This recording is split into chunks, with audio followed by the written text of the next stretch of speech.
Hello, everyone, and welcome to another episode of Joy and Gratitude.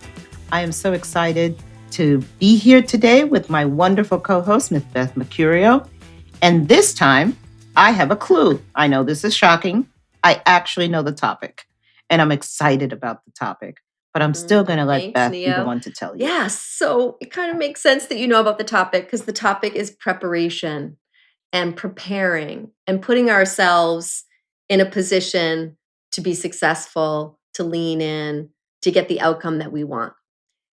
But I also want us to talk about preparation as it relates to some of the pillars of things you and I talk about throughout all of our episodes. So I have a kind of fun take on something called the 4 Ps. So for anybody that's been in marketing, they will know that the 4 Ps is a strategic way to do market planning. And it's kind of one of those things that people talk about. It's just thrown out there. Well, I decided to put my own little spin on the 4 Ps. And the first of them is preparation. And that's what we're going to spend some time on today. The second is presence, which Nio and I talk about all the time. Being present, dropping in, listening to yourself, that piece of presence.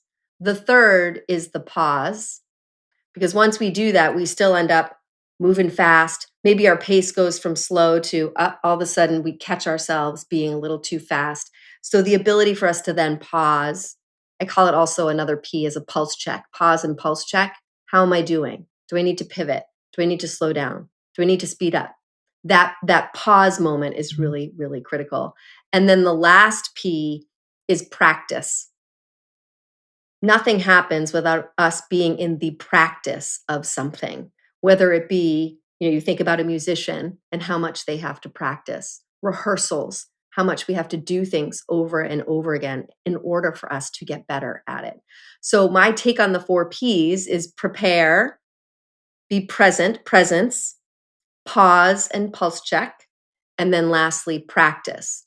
And if you execute against those 4 Ps in life, I like to think that you can move from a surviving mode into a thriving mode, that you can actually allow yourself to continuously choose to be thriving using one of those as like a tool. Check yourself along the way. So today we're going to talk more about preparation, but I think it will flow into some of the things we talk about all the time because it is the first pillar in how you can put yourself in a position to succeed in whatever it is that you're trying to accomplish, wherever it is that you're trying to go. What do you think, Mia?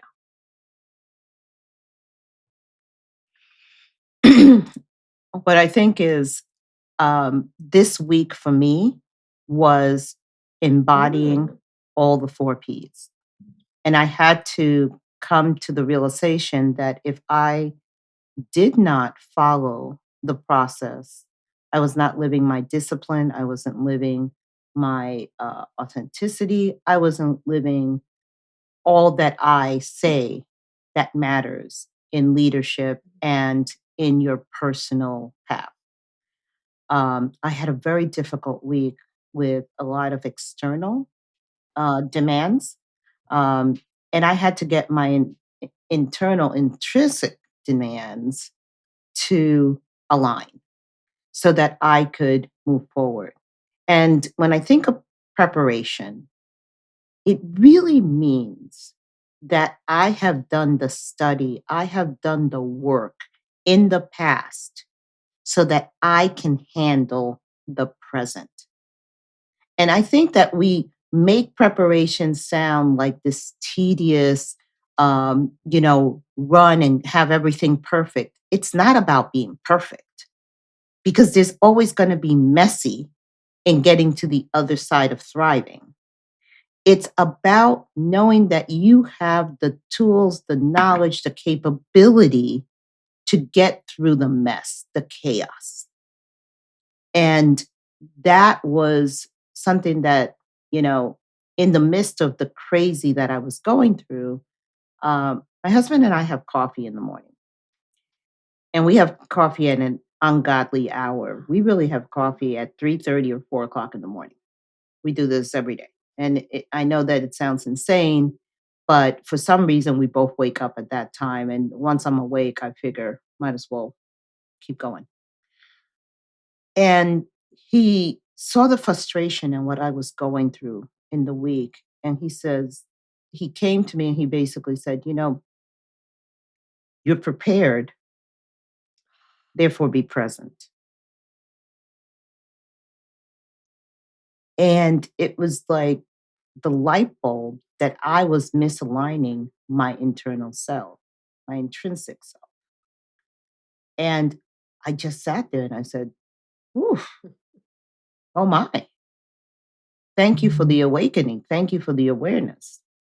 And that is the truth. We spend so much time in our head,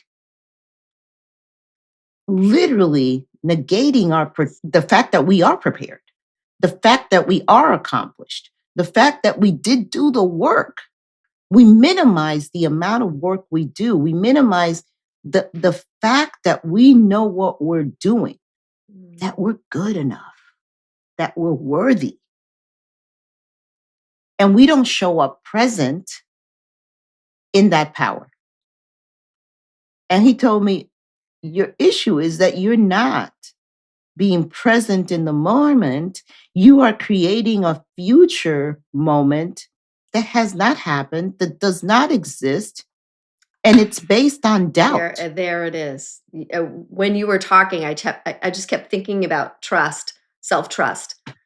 And this worry and self-doubt is what is impacting your ability to be present. You're creating that future and going, I'm not prepared enough, and therefore you can't even be present. It's such a great insight, Nio, and I think we struggle with it. I think about the number of times I've said to my children, for an exam, the stress and being ready. I think that's just a very specific example about being ready for an exam. And I'll say, well, have you prepared? Have you done the best you can? Have you studied whatever you can study? And oftentimes they'll say, I think so. Right. It's just that moment. They know they have or they haven't. It's kind of a yes or no. Either you have studied and you really don't know what Right. else to study, but you're nervous and worried about the future of the uncertainty of knowing what's on the exam, which can relate to so many other examples in life. But many times I know they have done everything. There's nothing else they can study. It's just time between now and the exam. But that lack of trust and confidence to say, I am prepared. Whatever happens will happen, and I will deal with what's on the other side of that. The grade that I get, whether I prepared the right information or not, and I will learn from it. I love that you said you look at the past as you prepare.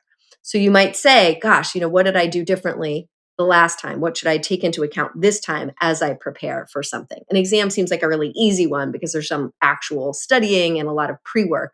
But like you said, it could go into many, many different examples. But there is this self-doubt that comes in and does take away from our ability to be present and actually leverage our preparedness. Like our worry can move us into a spin that doesn't leverage what we've already done, which is prepare. We've prepared. Trust. Yeah. And the thing about it is the past is the learning. That is the preparation. The past has taught us where we should focus, what we should do, what we should not do, because it failed us in the past. Yet we sit there as if it's all new. And we have to do it without having a clue when we have a clue.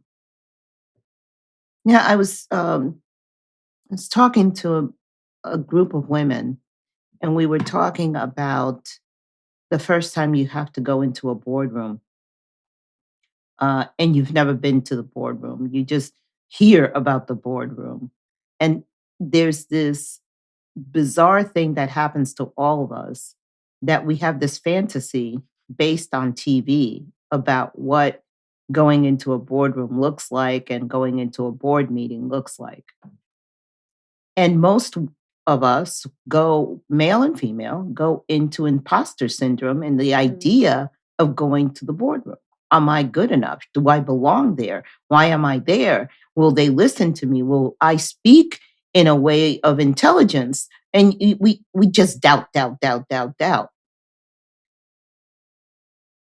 And I stopped the conversation and said, nobody calls you into a room if you don't belong there. Nobody needs extra humans in a room. And if you're called into the room is because there's an asset. And by the way, you are the asset that is needed for the conversation. So the only imposter is the one that you have built in your mind. And when you go into the boardroom, it's just a conference room.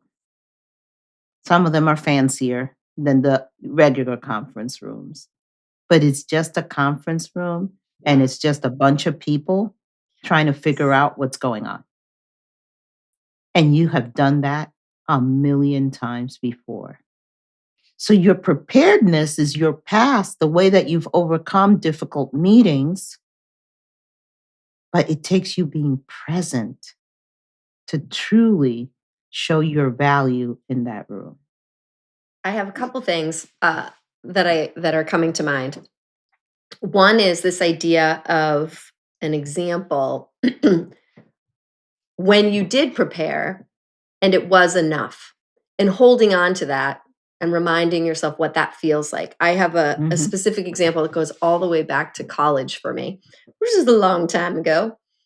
That I was, Ooh. but Oh, only I last was in week. a class and it was Last a week. small class. I went to a school where most of my classes were very small. There was no hiding in my classes.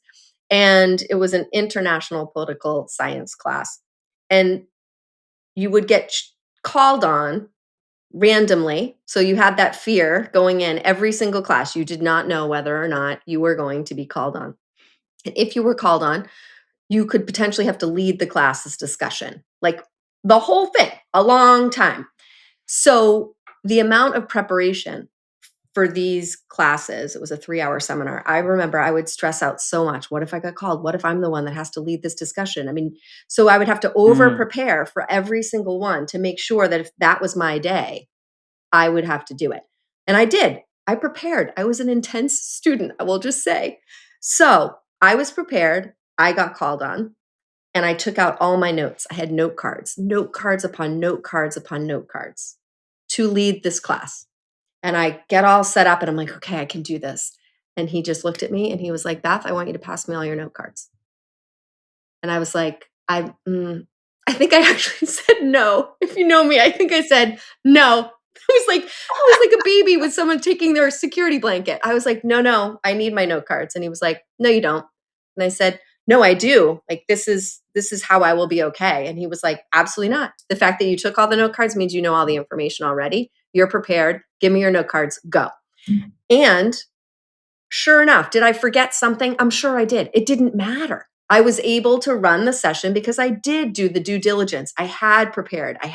Because I did all the note cards and all the preparation and all that, it went wonderfully. And I did it. And I keep reminding myself, I have to remember this example. And it really sticks for me that the preparation is what you do ahead of time, and then it will happen. And the note cards are just like a nice little security blanket. But the reality is, the knowledge is in you already. Once you've done that preparation, you have that knowledge. And so that's my first example. And I remember it all the time. I remember the professor. I remember the moment. I remember how fearful I was. And I remember that it went well. I did know. I had prepared. I have another example, which is still about note cards. Clearly, I like note cards. They make me feel really secure, I think, because I have taken the information, I've written it down. It makes me feel a little bit more secure. But one of the things about note cards and notes, as I'm sitting here looking at like my journal that I can write while Nio and I are talking if I need to, it's definitely a security blanket for me. But one of the things it impacts in my journey of being prepared, taking notes, making sure I don't forget anything, I'm not as present. And because I'm doing that, I am giving up that second pillar, the second P. And I've had to force myself to really look at that. And I remember, again, I was in a workshop, it was a somatics workshop. And this woman was doing a one-on-one coaching with me, asking me questions, really challenging questions. And I kept trying to take notes on all the things. I didn't want to miss anything. I wanted to make sure I captured everything. And really, I realized I was missing everything because I was so concerned about taking the notes to not miss anything. And I had this aha moment on camera. This was a workshop with many, many, many people on Zoom. I just happened to be the one that was getting this. I was the lucky one that was getting the one-to-one coaching. And I said, oh Mm. my gosh, you know what? The stuff that's really important is going to stick, isn't it? Like the things that matter the most, I don't need to write down. I can reflect, I can pause after being present and think, what of all of that stuck with me the most? And that's all that matters. Do I have to have all of the things written down for me to know? No, I have to trust. It comes all the way back to what we just talked about, this self trust. I have to know that the stuff I'm supposed to know is going to sink in and there's no way I'm going to forget it. And all the other stuff, it might be nice to have, but it's not going to be what drives me. It's not going to be what really is what needs to stay in my heart and my mind. That lesson, those two lessons stick with me all the time. But I will say, I still find myself wanting to take a note, wanting to make sure I don't forget, which just shows you that that self-doubt and that self-trust is so hardwired in us at such a young age that we do have to fight it a little bit. But I think trusting ourselves in our preparation allows us to then fight that fight and say, I know that I'm prepared. And whatever happens, I'm okay with the other side because I've done a really good job in getting ready for whatever this is. And I think, we talked about corporate and I've talked about studying and academics, but this happens in personal relationships. This happens in, I might have to have a hard conversation with my husband or my children, and I need to prepare for it. Mhm. And so I think there's so many elements of this That's right. being kind of part of your life, how to use this as a tool in life. Now we're getting into the third P in as you were talking, because it's taking that pause and reflecting on how are you showing up? How are you being present? How are you actually handling the situation? And I like to say that a pause is a Mm. reframe of the chaos. So when we pause, we kind of super lift ourselves out of the chaos, exhale, and reframe it to the way that we know we need to in order to move forward. And if you don't have the pause to give yourself that opportunity to lift, exhale, it's almost impossible to follow your discipline, to follow your practice, to be able to truly engage and be present. The pause re engages us. And it's so essential. It's essential when we're making the decision in our presence, and it's essential in the crazy chaos that comes with situations. You know, that's why a lot of people say the power of silence. The silence is Absolutely. pause. That's all it is. It's an opportunity to reframe Yeah, before and I you call that sort of getting re-engage. out on the balcony, right? The zoom And out. So you pause, you exhale, you yeah, breathe, but yeah, really yeah, you're, you go. you know, one Mm, one of the people that I worked with used to say, and I love it, like pretend you're watching your life as a movie. So zoom out, get on that balcony. And when you use the word chaos, it really came to mind. If you step out and you look and you say, oh, like pretend you're watching, literally watching your life as a movie, would you how would you react to that? You have this new perspective and you get to say, oh, actually, I'm mhm. going to change how that character is acting right now, or I'm going to make some sort of different decision. And it is that zooming out balcony exhale that allows you to sort of say, wait a minute, or even identify, like, look at me and my self-doubt. What am I doing over there? I know that I can do this. I've done this before. Or I know I can prepare better. Or I know I can soften my tone. I mean, there's millions of ways in which this infiltrates our lives kind of every single day. Yeah. It's really incredible how three simple steps are applicable in every situation and how they literally glide and flow quickly. We are not talking about a long pregnant pause. We're not talking, you're not going into the fainting couch and taking a breather. Mm. We're talking about seconds, but so valuable, you know, the art of not living in reaction mode. People say survival, but sometimes that's not relatable to people. It's the word should be Mhm. just reaction mode.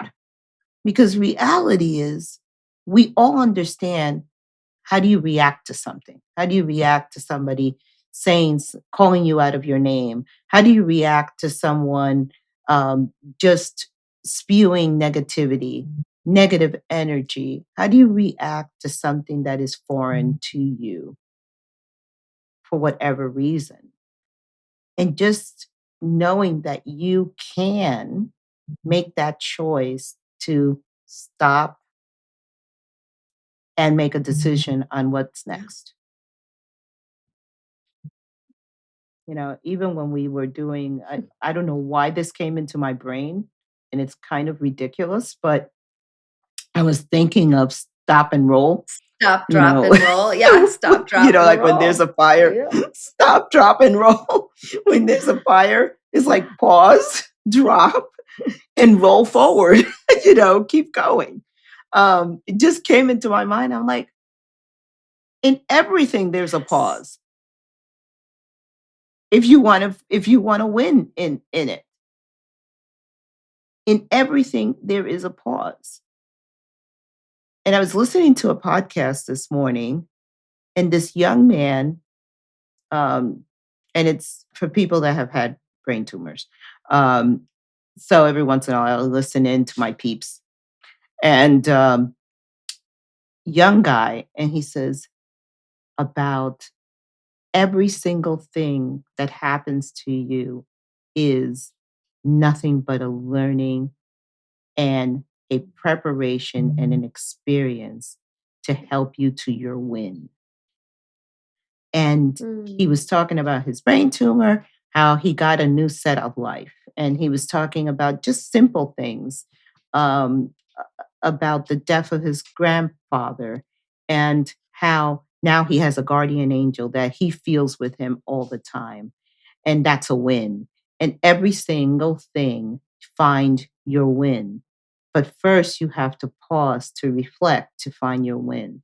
And it was just such a beautiful thing to see such a young guy in his early 20s that got it, that understood, being prepared, being present, knowing how to use the power of pause, and then practicing it in his life to understand that every single thing in life has Mm. a win in it.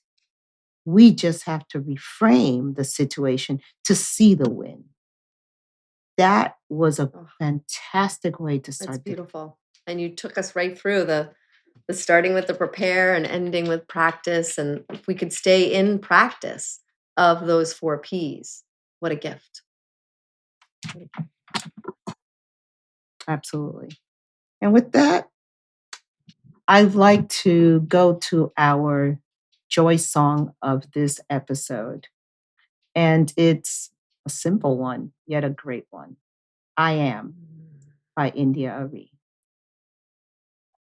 It's about looking inward, understanding self, and embracing yourself. Let's Let's see what see. we have with our gratitude rocks.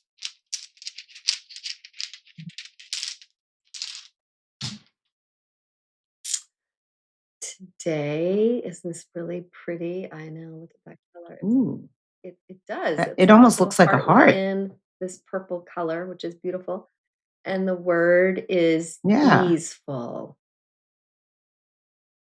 Why we love this Again, our word. It's so favorite exciting. word. full of ease, easy. What does it mean? Lots of people get stuck on what the meaning of this is. And the beauty of it is, it's whatever you want it to mean. I think for us in this particular episode, easeful is what happens when we have trust and when we know that as long as we prepare and we are present and we pause and we stay in a practice of that, we can live a thriving, more easeful life. And it doesn't mean we're going to get it right every time. But if we know that we can come back to those different areas and use those to help us through, I think we will live a more easeful life. Absolutely. And when we don't get it right, we just learn something, which gives us a new win. So we are excited because we really unwrapped how we need to find our flow.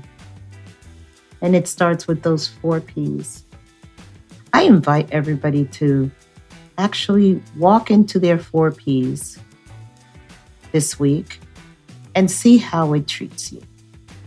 And with that, thank you for joining us for another episode of Joy and Growth.